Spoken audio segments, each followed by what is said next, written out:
became readily available at a really early date, much earlier than most people assume. And even before Lewis and Clark came out here, a lot of the Plains Indians already had firearms. Even the tribes all the way over in the Rocky Mountains, like the Shoshones, already had firearms. And of course, from that point on, from 1800, 1810, 1820, there were just more and more and more and more and more guns. And everybody wanted a gun. There was never an Indian, and you never should say never, and never should say always in any situation when you're dealing with history and culture and people and civilizations. But there were never any Indians that looked at a gun and said, I don't want one of those. Because they all wanted guns because they realized how powerful they were. And even if you didn't want a gun, once your enemies had firearms, you had to get guns as well. So one of the very first guns that became available to them was a trade gun like this. And these were made specifically for the Indian market, in that they were very, very lightweight. All the parts on them were just very crudely made and just screwed right down onto them. Everything was very, very simple about them and very lightweight. And the deal there is, for one, the Indians requested specifically for light guns. They didn't want a heavy gun. And they didn't realize, of course, back then, that like your typical white guy would know, and that for a gun especially, the heavier it is, the better it's going to be, because it's not going to blow up in your face. You can load it with more powder and everything. And also, if you had traded a Plains Indian, a really fine-made Kentucky or Pennsylvania long rifle, you know, like Davy Crockett or Daniel Boone or someone like that had used, it would have been a waste of money because they really would not have realized the difference between that gun that took a craftsman 3 months to make and this one that took, you know, any laborer to make in an afternoon. So there was no need to trade him a gun like that. You could usually get a gun like this for 8 to 10 buffalo robes was the standard trade value for any trade gun like this. The Plains Indians liked flintlock guns, like what this is, and the way a flintlock works is, see, there's like a little vise here, just like on a regular vise, and you put a piece of flint rock in there and then screw that down on it tight, and then you load it by pouring the gunpowder in the barrel. Then you put the bullet in the barrel, and then you take the ramrod and push the bullet down in there like that. And then once the bullet was in the barrel and the gunpowder was in the barrel, then you had to take and open up this little pan here and pour more gunpowder into here. And there's actually a hole that goes from the gun barrel, from the inside of the barrel where the gunpowder is, into this little pan. And so what happens is when you close this pan and you pull the trigger, this flint hits that, which throws it open and makes a spark. And it's actually the metal and not the flint that's sparking. So when the flint hits the steel, it strikes a little bit of the steel off and makes a hot spark, which hopefully hits that little pan full of gunpowder, which ignites that powder, which then ignites the powder or explodes the powder inside the barrel, which pushes the bullet out of the barrel, of course. Now, these trade guns always generally came with this brass dragon. You see the brass dragon on the side of the deal here like this. And lots of times they had an oversized trigger guard. You see the trigger guard here, which is the piece of metal that goes around the trigger. And that's so you could use it in the winter when you had a pair of mittens on. That's why it was made much larger than that. And they preferred using the flintlocks even once percussion guns became available, and I'll show you one of those next. And the reason they preferred the flintlock rifle is because it was easy to load on horseback. Then this long gun like that was pretty inconvenient to use on horseback. So most of the Plains Indian men would actually take that exact same gun and take a file or a hacksaw, which they could buy either one of those items at the trading post, and file the barrel off. Then they might make several things out of those barrel pieces. They might make a flute by taking the metal tube and drilling holes in it. They could also buy drills and brace and bit drills at the trading post. Or they might make a quirt handle, like we were showing some of the horse whips, or they liked making them out of a gun barrel because it was very heavy, which means they could use that as a club as well. They would also a lot of times take off the metal butt plate that was on the end here, because to them that was like a wasted piece of metal, and metal was so valuable. They were like, so what's the deal with the piece of metal on the end? I can make something much better out of that piece of metal, and a gun doesn't need that. So they would take that off and turn that into a hide flesher or a scraper, or even cut arrowheads out of it sometimes. So you wanted it really short like this so you could use it on horseback, see, and you could use it much easier than that long gun, just like using it as a big pistol or a big sawed-off shotgun. Then a typical Plains Indian, when he was actually going to load this, like I just showed you how to load that one, what they wanted to do is be able to do it on a horse very rapidly. So the hardest part is to take this out, like I was showing you that ramrod, ram it in there while you're running around on a horse and people are shooting at you and you're dodging prairie dog holes and other horses and things in the ground, and people shooting bows and arrows and stuff at you. Then the harder part of that is to put that back in there where it belongs. So what they wanted to do was totally eliminate this step right here. So they would take their gunpowder and just pour it into the barrel. And the horn that kept your gunpowder was made small enough where when you pulled the cap off to hold it in, it fits right into the barrel. See, it fits right in there. If that didn't fit in there and you were running on a horse, you could never pour powder in there because the powder would be just flying all over the place. So this way you put it right in there, shake it, and then the gunpowder goes in. Now, a typical white man from back then would have actually measured his powder probably. If he was going to shoot a ground squirrel, he might only put 30 grains of powder. If he's going to shoot a buffalo bull, he might put 110 grains of powder. If he's going to shoot just a man, he might only put 60 to 80 grains of powder, because the more gunpowder you put in there, of course, the more powerful it is. But an Indian just wanted to load it and load it fast. So they just poured the powder in there, however much they thought was correct. Then instead of taking this out, which was the hard part, and pushing the bullet down in the barrel, they would actually keep the lead bullets in their mouth, which gave them lead poisoning in turn, and they would make it smaller than the barrel. So instead of having to force it down the barrel with this rod, they just spit it into the barrel just like that. Then also on a horse, when you're running around on horseback in your battles, you have to open this little pan up, pour gunpowder in there, and then close it back down. Is not only hard, it's almost impossible. Because as soon as you open that and try to pour gunpowder in it, and you're going 30 miles an hour on a horse, all that powder just blows away like that. So what they do is they'd take a drill and they'd drill out that hole that goes from the inside of the barrel to that pan, so it was like much, much larger. Then they would just keep this closed. Then once they had gunpowder in the barrel, they'd just shake it like that, and that would throw the gunpowder into this pan. So now they've eliminated three steps. One, taking this out, two, ramming that in. Three, ramming it back down, putting this back into position. So it's actually 4 steps, because now they don't have to put powder in here either. So the problem with doing all that is now you have to hold your gun straight up in the air, because the bullet is just sitting down in here on top of the gunpowder. It's not tight inside the barrel at all. If you do like that, the gunpowder and the bullet will all run out the barrel seam. Another disadvantage of that is the whole concept of any gun, even a modern gun, and with the modern bullets and all, is when the gunpowder explodes, it turns into a very rapidly expanding gas that has to get out of there somehow.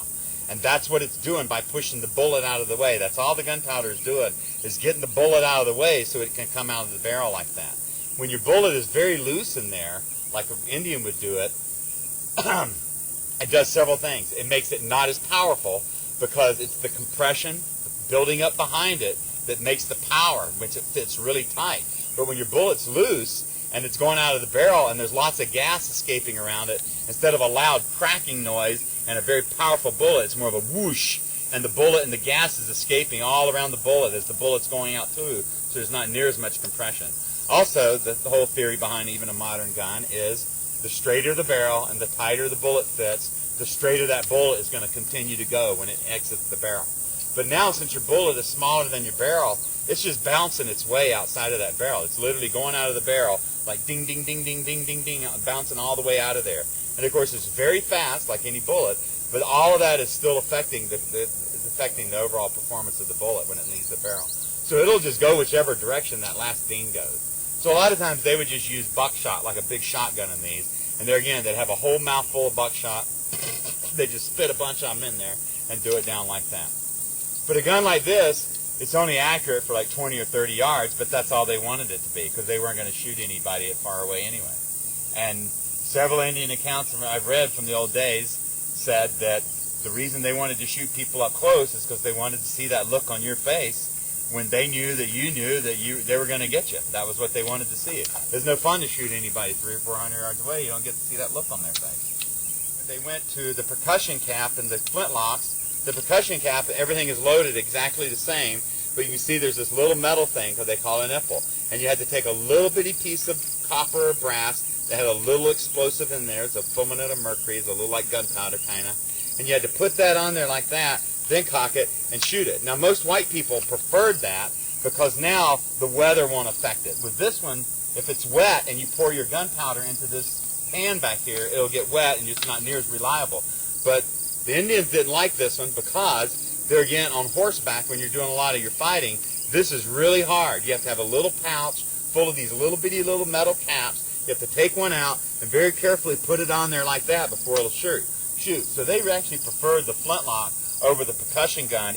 Even the percussion was considered more advanced. And that's why they continued to make these type of muskets for the Indians way up until the late 1880s. So even long after the Indians were on the reservation, they were still making these guns just like this one that they had started making, in the 1700s for Indians specifically, just because they preferred them.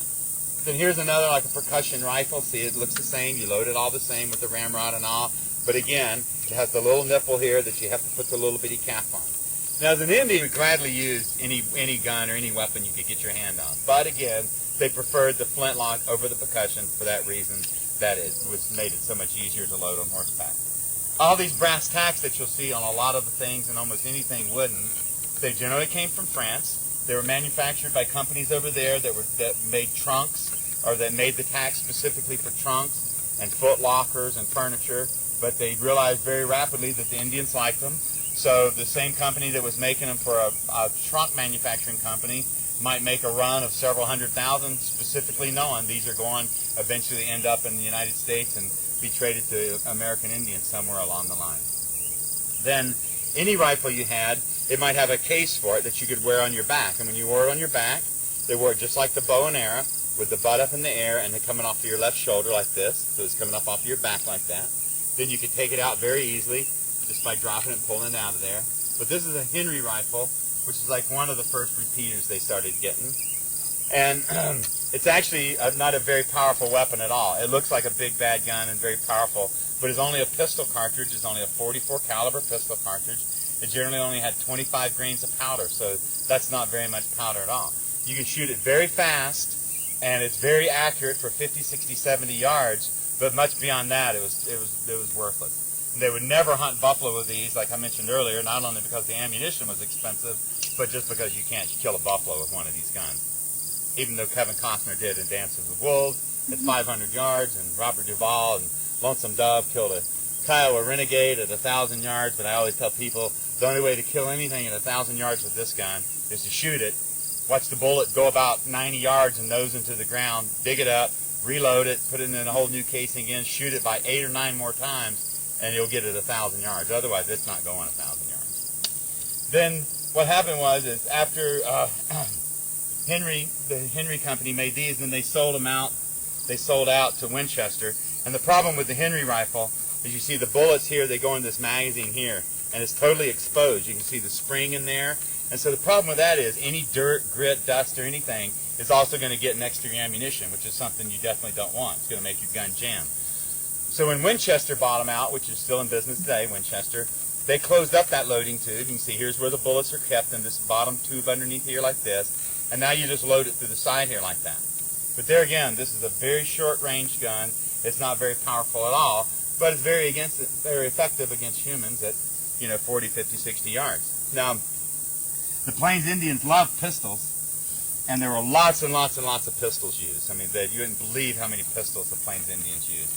And they liked them because they're great for shooting on horseback at a very close range. There again, which is what they wanted to do. They wanted to get very close to whatever they were going to shoot, and they wanted to be able to do it off a horse. So, of course, a pistol is very easy to use off a horse. Now, unlike in the movies, it's also almost impossible to hit anything from horseback with a pistol, especially when there's other people shooting back at you. So, because it's very easy to take aim at something as long as something is not taking aim back at you at the same time. Because you're concerned about getting shot while you're concerned about shooting them at the same time. So that's the reality of it. It's not like a video game where nobody's really shooting back at you. So the Smith & Wesson, like this one, was a very good gun, and a lot of outlaws liked it because you could reload it very fast. You just push this one lever, and it opens up like that. And when it does, you can see this piece rising up there in the middle, right there. And what that does is that kicks out all your empty bullets. So you had 6 empty bullets in here, and now with 1 second, they're all empty. Now you put 6 more in it, just close it back up, and it's ready to use again. And that was Jesse James's favorite weapon, was a Schofield Smith & Wesson. The only problem with these is with other types of pistols, say you shoot 2 rounds out of it, 2 bullets out of it, and you're done shooting, but you need to reload. Well, with those, you can just empty the 2 and put 2 more in. With this one, you have to empty all 6 before you can put 2 more bullets in it. So that's a big disadvantage, really. You should be able to top it off without having to do that like that. And see, this is this is more like the weather, like I was talking about. This is like an Army Colt. The Army Colt revolver had a 7.5-inch long barrel, which made it a little bit more accurate. But there again, say you shoot 2 bullets out of it, you just open the side lever, push this little lever, and it kicks that empty one out, and you can put a fresh one right back in it. So now you have 6 more bullets in here again without having to shoot all 6 of them. So I think this one has a huge advantage over the Schofield in that effect. Now, this is actually the exact same type of, the most popular type, or one of the most popular types of holsters and pistols used by, American cowboys in the West too in the old days. And this type of holster, and then this belt. Now, something about this belt you might not know that was very popular with most of the cowboys back then is it's actually a money belt. And you see this little cut in it right there. And the reason for this little cut slit in it is like this. This is a double layer belt. And see, you could open this up like this, and they would actually shove their gold, they would put their gold and silver dollars down into this, and they could slide them all the way down in here. So you could have this whole thing full of gold and silver dollars, just like this, and then when you put it on, so that you didn't lose them, see, you put it through that little slit first. Now all your money's in there secured, it can't fall out, and you buckle it down, and there you have all your money right next to your gun, right where you need it to be. So, guns, like I said, are really, something they always wanted, they always coveted.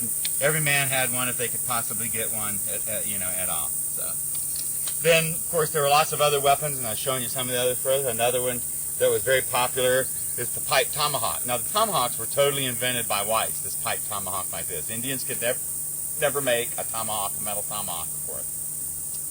And this particular style was made so that it was a tomahawk, but at the same time it was a pipe. And so here's the pipe bowl, and there's actually a hole that goes all the way through the wooden stem, so you can put tobacco in it and smoke it just like a pipe also. Now, some of these were made by blacksmiths, and like this one is made out of an old gun barrel. Some of them were actually made in factories, and you could unscrew the pipe bowl, like this would come off, and then you could screw on like a big hammer head if you wanted to like hammer stuff with it or beat stuff with it like that. Or you could unscrew that or put on like a 3-inch metal spike or like a 6-inch metal spike and screw that back on there. So the pipe tomahawks were a very, very popular item also. Then these knife clubs like this looks like something like Conan the Barbarian or something a Viking would use. But these are actually very common also. And all it is a big wooden club with generally 3 knife blades, sometimes only 1, sometimes only 2, but generally 3. I've seen one original one that had 7, and I saw one that had 9 knife blades in it, like all the way down here, just like this. Of course, the knife blades, just like the brass tacks, were things that they got at the trading posts from the white man because you couldn't make metal yourself. Then a weapon like this, if you're on like a really good horse that you can control well, and that horse looks brave and you look like you're brave, a weapon like this you might not ever even have to actually use, because if you look crazy enough, most people just won't even mess with you if you've got the club like this and you're on a crazy looking horse. So. Then spears, once guns became available, men stopped using spears a lot in war because a spear is nothing more than a stick with a knife on the end. And they realized very rapidly that the guy with the gun is usually going to win the battle with the guy with the stick with a knife on the end. So men would still continue to use spears in battle because they either lost their gun was broken, they didn't have any ammunition, or they couldn't afford a gun, so they would still take a spear with them if they didn't have a rifle, but they preferred to use a gun if not. Now, most of their spears they actually didn't throw. They weren't like a throwing javelin or a throwing lance, because if this was the only weapon you were taking in battle and you're on a horseback battle and you throw it, the chance of ever seeing that spear again anytime soon is pretty slim, because a horseback battle is like all over the place. So they usually kept them in their arms. Now, they usually didn't do them like a knight on horseback, like a jousting knight in the old days, like, with it underneath their arm like this either, because on an Indian battle, you're either bareback or you're on a very lightweight saddle. And if you're going along 30, 35 miles an hour and you hit anything with this spear, if you don't let it go, your horse is still going to be going straight. And what's going to happen is this is stuck in whatever, the person or the buffalo. And as you ride by it, it's going to drag you right off the saddle because you're still holding on to it and you've got it hooked under your arm and it's still stuck in whatever you stuck it into. So they generally would try to hold it with their arms like this and then stab really quickly whatever they were going to stab and make little short jabs at it like that, instead of trying to like throw it or stick it in underneath their arm like that. Then they would usually have a lance that was specifically for war and one that was more specifically for buffalo hunting. This one would be more for war since it has a human scalp on it It has like a dried human hand on the end there, which would have been from an enemy. When they did use them to hunt buffalo, they would try to run up on the buffalo's left-hand side, because most all the men were right-handed, and that way they could work off the right-hand side of their horse where they were more powerful, and then thrust into the buffalo right behind the last rib, and then through their liver. And that's what they tried to hit when they killed a buffalo with a lance. Once they stuck it, they pulled it out and they got out of there. They never sat there and fought the buffalo and kept continuously stabbing it, feeling sorry for the fact that the buffalo wasn't dead yet. They knew if they stabbed it in the liver, within 10 or 15 minutes, it would bleed to death from the inside. And once they knew it was hit, that's all they cared about. So lances became really badges of rank, which told who were the leaders and who weren't. So a lance like this, that they called like a banner lance, that had like a row of eagle feathers all the way down it like this, just like some of the headdresses we'll be talking about that the chiefs would wear, and this would be going down their back. This was for the war party leader or the leader of the warriors only. And just like the rest of them I'm going to show you, no matter how cool you thought this looked, you couldn't carry a lance like this unless you were the war party leader. That's the only guy that was allowed to carry one like that. Then they had other lances that they would use that also told like different ranks that they could be. And that would be one like this. Now the ones like this, they come up and have a big crooked end on it like this. A lot of people will say that this is just a coup stick, but they're actually either a very distinctive warrior society where all the men in that society carried one exactly the same, and you could tell by how it was decorated what society it belonged to. Or like this one amongst the Lakota as an example, this was the war party assistant. So these would be like the lieutenants of the war party leader. This would be his #1 men that helped him lead the war party. And it was always made like this, and it was usually a straight lance, just like this other one. But then when they went to make it, they would take a green sapling, like a little green twig about as big around as a pencil, and lash it on here, and then bend it over like this, and then tie it into position here. Then amongst the Lakota, the war party assistant leaders, they wrapped the whole lance with wolf fur, and the reason for that is the wolf knows everything about hunting and everything about warfare. So as the assistant leader, that's what you have to know too. You have to know everything about hunting so that you can procure food for your men. The war party leader's job is the success of the war party and to get all of his men back safely alive, not worrying about food. That's his assistant's job, is to worry about the food. And so that's why they would also, generally coming right here, have owl feathers coming out, because the owl can always find food in the dark. So there again, if you're in the dark and your men need food, as the assistant leader, you need to be able to find food just like the owl can find food in the dark. Also, the owl has the ability to hunt silently. Unlike all other birds, owls have a layer of down that goes all the way around every single feather on the owl's body. And that enables them to come in darkness and attack total silently. Like if an owl were to fly through here right now, you would not hear him whatsoever, even the biggest owl. If an eagle or a hawk were to come flying through here, especially an eagle, you would hear the wind. Even if they weren't flapping their wings, you'll hear the wind cutting through their wing. And as soon as they flap their wings, it's like, you can hear an eagle easily. But an owl you'll never ever heard. And so there again, as a warrior, you want that ability to be able to strike totally silently. Now, as with many things today, lots of things have changed in between in the old days and with Indian people today. And a lot of Indian people today will not use owl feathers because they consider them either evil or parts of ghost or the ghost of medicine men or holy men. And so they believe that you shouldn't use them. But in the old days, almost all war implements you'll ever see, whether it be a tomahawk, a headdress, a shield, you'll see lots and lots and lots of owl feathers being used. And the main reason is the ability to strike silently, which is what you want. Also, there'll always be these appendages with crow or raven feathers on them. And the reason that the assistant leader had that on there is because the crow and the raven can always find food, no matter if it's buried, no matter if it's hidden, they'll find the food. So this whole lance, which is a warrior leader's lance, the assistant leader, mainly is talking all about finding food. Just like the wolf, you know all about hunting. Just like the owl, you can find food in the dark. And just like the crow and the raven, you'll be able to find food no matter what. So that's what this whole thing represents, being able to find food for your men of your war party. So again, unless you were one of these men that had been elected and chosen by the war party leader to carry that lance, you couldn't carry that lance, no matter how cool you thought it looked. Then they would also, in many of these warrior societies, elect 4 more men that carried a straight lance, a regular lance that's straight, doesn't have the crook pin on it, and it's wrapped with fur. This particular one is wrapped with otter fur. and depending on what fur was on it and what feathers were hanging on it and how they were arranged on here would tell you what society it belonged to.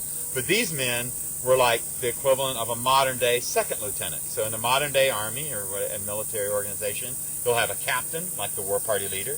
Then you'll have his first lieutenants, which are his number one assistants. And then the assistants of the first lieutenants are the second lieutenants. And that's exactly what these men were. They're the same equivalent value as a modern-day second lieutenant or a young officer, so to speak. And again, no matter how cool you thought that lance looked, you couldn't use it unless you were one of these duly elected men. So when you went to the trading post, remember, it's just like the Walmart for the Indian. They had everything there they wanted. Generally, the way you would buy your lead bullets was in what they called a finger of lead. And so this is a piece of lead that's been formed specifically this shape and size by the white man to trade to the Indian. And of course, these were traded to mountain men and trappers and traders alike. But they generally came in these little lead bars called a finger of lead, because it's about the size of a finger. And then what they would do when they wanted to make a bullet is a typical white man, of course, would melt the lead down, and he would have a separate bullet mold made out of steel that was stronger than lead, where he could pour the hot lead into to make a round bullet. An Indian could also buy that bullet mold, but they were very expensive, and it was just one more thing to carry. So they thought, what's the point in that? So generally the way they would actually make a bullet is they'd take these fingers of lead, and they'd take a knife, and just like you'd be whittling a stick, they would shave off pieces of lead into a little pile, onto a piece of leather or something. So they'd shave those lead pieces off. Then they would take those lead pieces, put them in their mouth, which gave them lead poisoning again. Of course, they didn't realize they were getting lead poisoning. And they would chew that lead into the shape of a bullet. If it wasn't big enough, they'd just shave off a little more and then bite that into position too. So that's how you would make your bullet. And it wasn't very good for you. Another thing that a lot of Indian men suffered from that we know today, that of course back then they had no idea that it was a problem for them, was mercury poisoning. Because the bright red paint, like I have on my head here, originally was a mercury-based paint made in China. It was called Chinese vermilion. And today, of course, we realize that mercury is very, very bad for you, and you don't want your body associated with it at all. So the paint I use doesn't have mercury in it, obviously. But the paint that they used back then that came from China all had mercury in it, and they all got mercury poisoning by using it. And sometimes the men would coat their whole body and even their horse's whole body with that red paint, giving themselves and the horse mercury poisoning over a long, extended period of time.